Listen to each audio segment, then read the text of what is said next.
It was still dark when Lloyd Sutter woke up in the bunkhouse and heard the wind push against the boards. For a moment he lay still, listening to the soft creak of the roof and the low sound of horses in the corral. Then he sat up. The smell of coffee came from the cook shack. A man was already moving around out there. That made Lloyd frown, because he had told everyone to sleep late only if they could. This was the morning of the big drive, and there was too much to do before sunrise.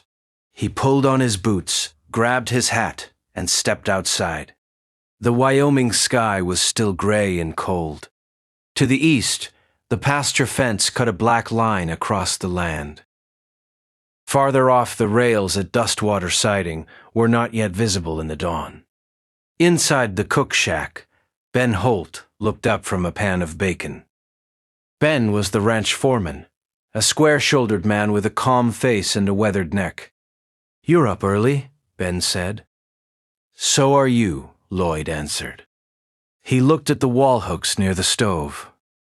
The ranch brand iron should have been there, hanging by its long handle. It was not. Lloyd stopped in the doorway. "Where's the iron?" Ben blinked once. "I left it right there after we checked the fire last night." Lloyd moved to the hooks and touched the empty nail. The iron was gone. For a second, neither man spoke. The small room felt too quiet, even with the coffee pot hissing.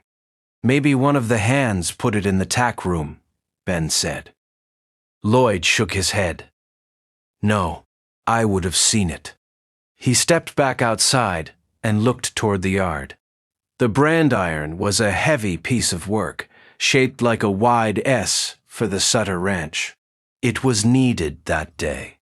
A fresh group of yearlings had to be marked before the cattle drive went to the rail stop. If they missed the train, they would lose time, money, and a good market. Lloyd walked to the dirt by the cook shack door and crouched down. The ground had been hard all night, but a rider had crossed it near dawn. One hoof mark was clear. The horse had a front shoe with a chip on the left side. Lloyd frowned harder. He knew that shoe. It belonged to a gray mare ridden by men who came and went between ranches near the rail line. Men like that were always looking for easy money. He found more signs near the fence: a torn strip of burlap, a black smudge of ash, and a short line in the dirt where something heavy had been dragged. The burlap smelled faintly of smoke. Ben came up beside him. "You think somebody took it?" "Yes," Lloyd said. "And I think I know where it went." Ben looked east, toward the long flat land that ended at Dustwater Corral, a dusty sale yard near the siding. Men brought cattle there to buy, sell, and move them onto rail cars. It was only 12 miles away, but it might as well have been a different world when trouble started. "Amos Pike is in town," Ben said quietly. Lloyd turned. "How do you know?" "Saw his wagon yesterday.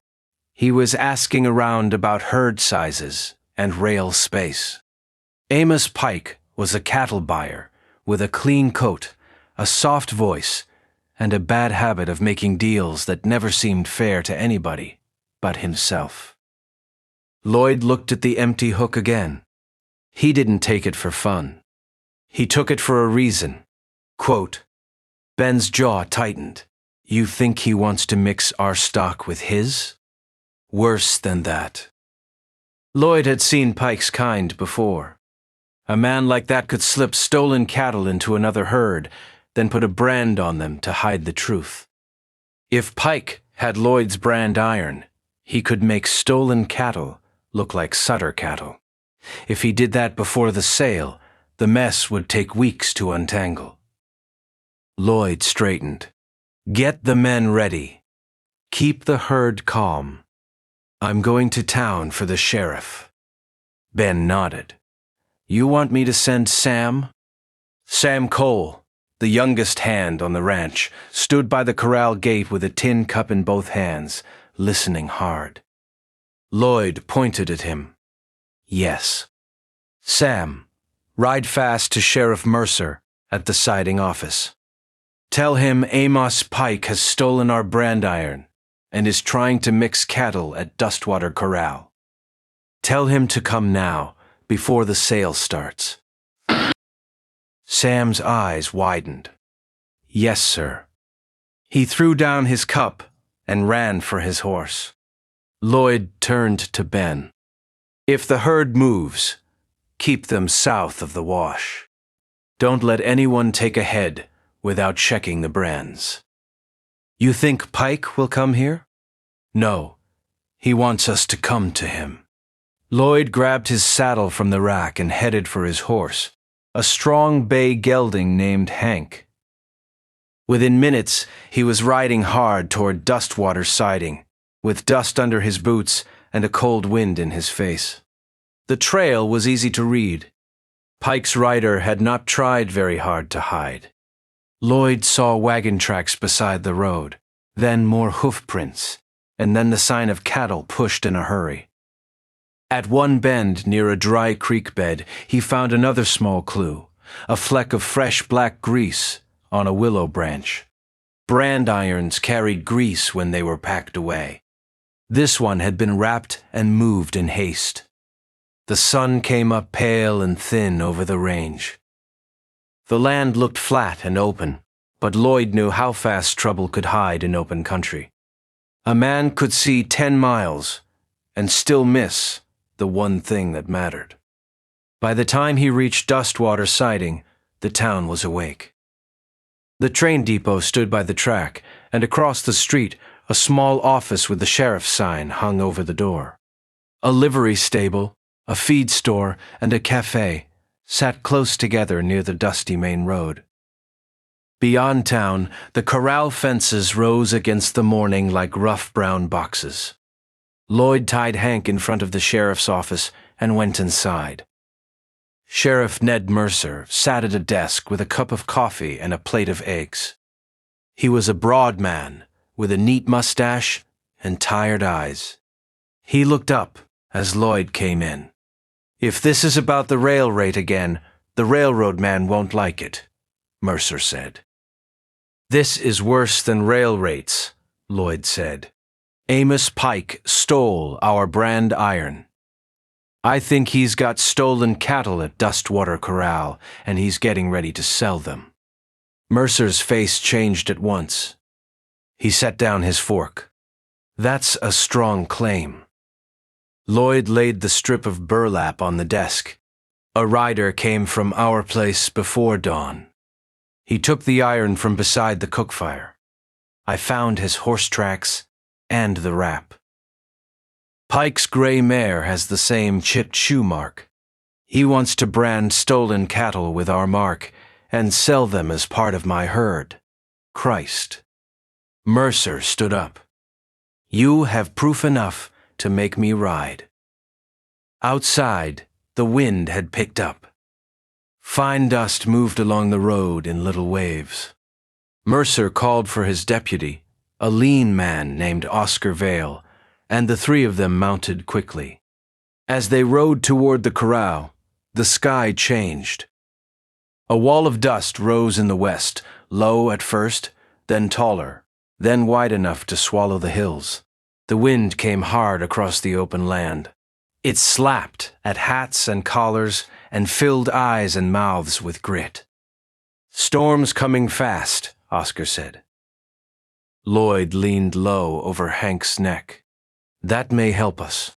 Pike won't see us coming until we're close.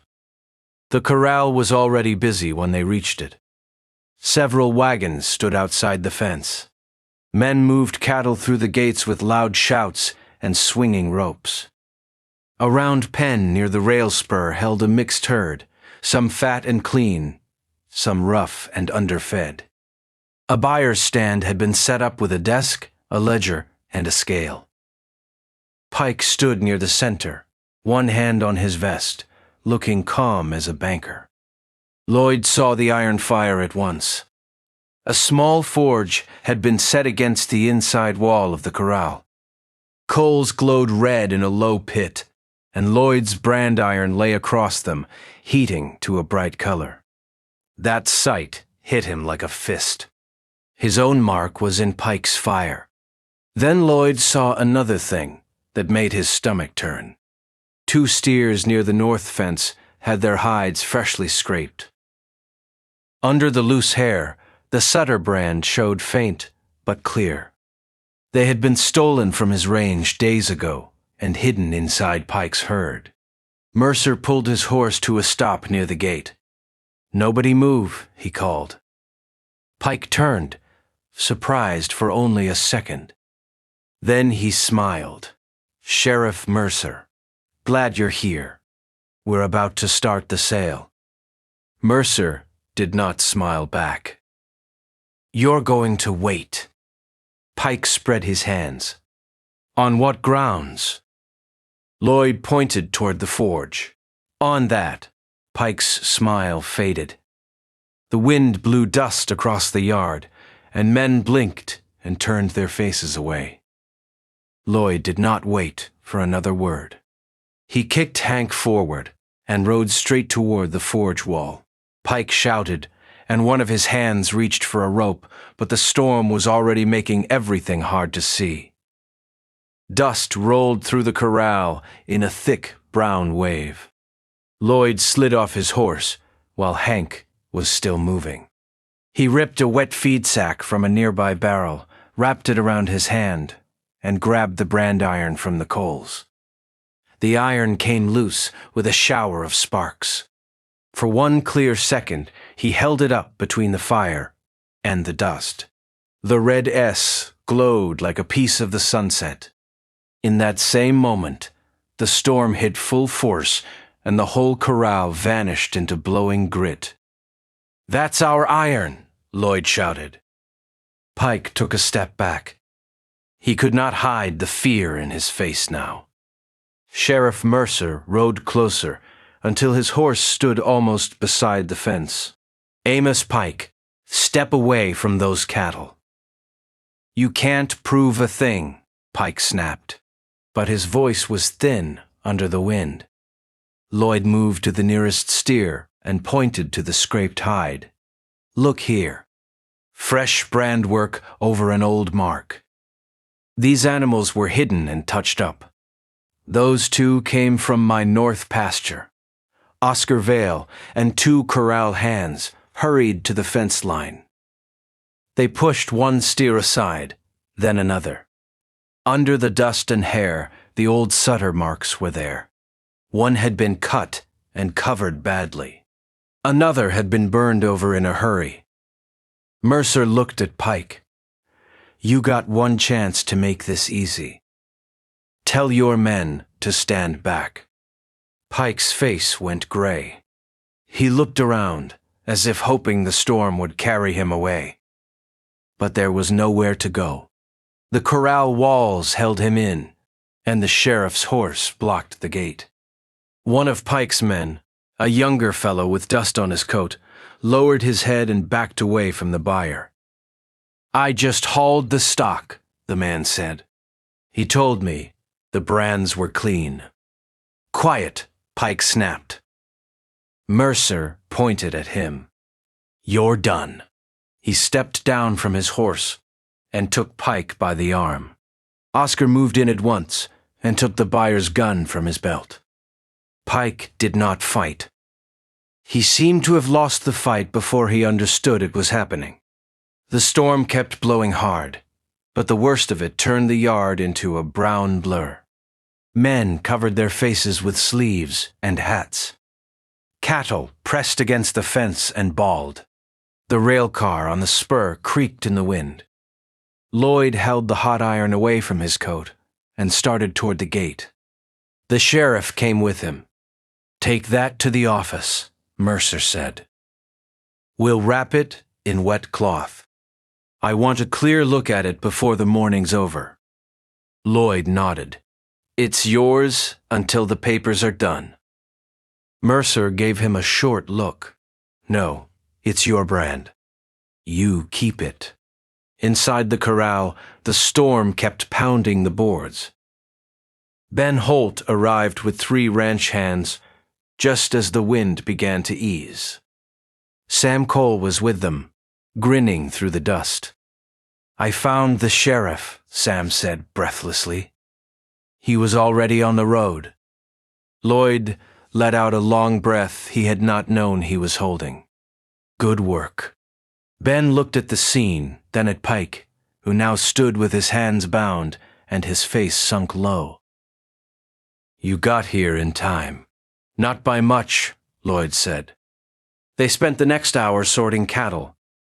Ben and the hands cut the Sutter stock from Pike's herd and pushed them into a clean pen. Mercer watched every head with sharp eyes.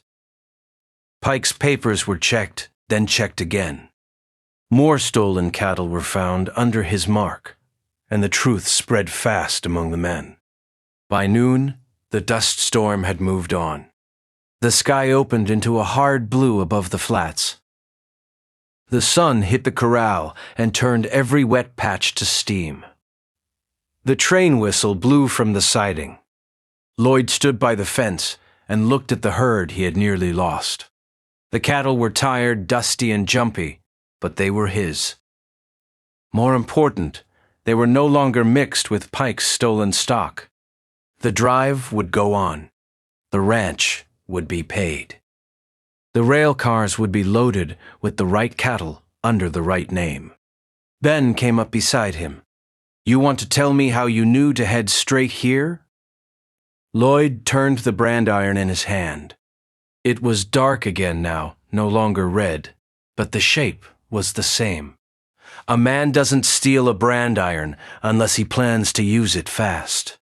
Dustwater was the only place around here with a sail fire and enough noise to hide the work. Ben nodded slowly.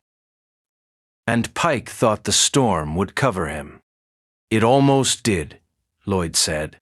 Across the yard, Sheriff Mercer was writing on a sheet of paper while Pike sat on a bench with his head down. The younger hand who had helped him stood nearby, pale and quiet, waiting to tell the sheriff what he knew.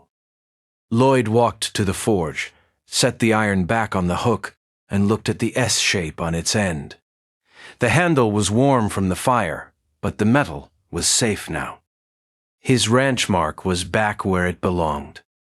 From the rail spur came the sound of hammers and the clank of cattle gates opening on the cars.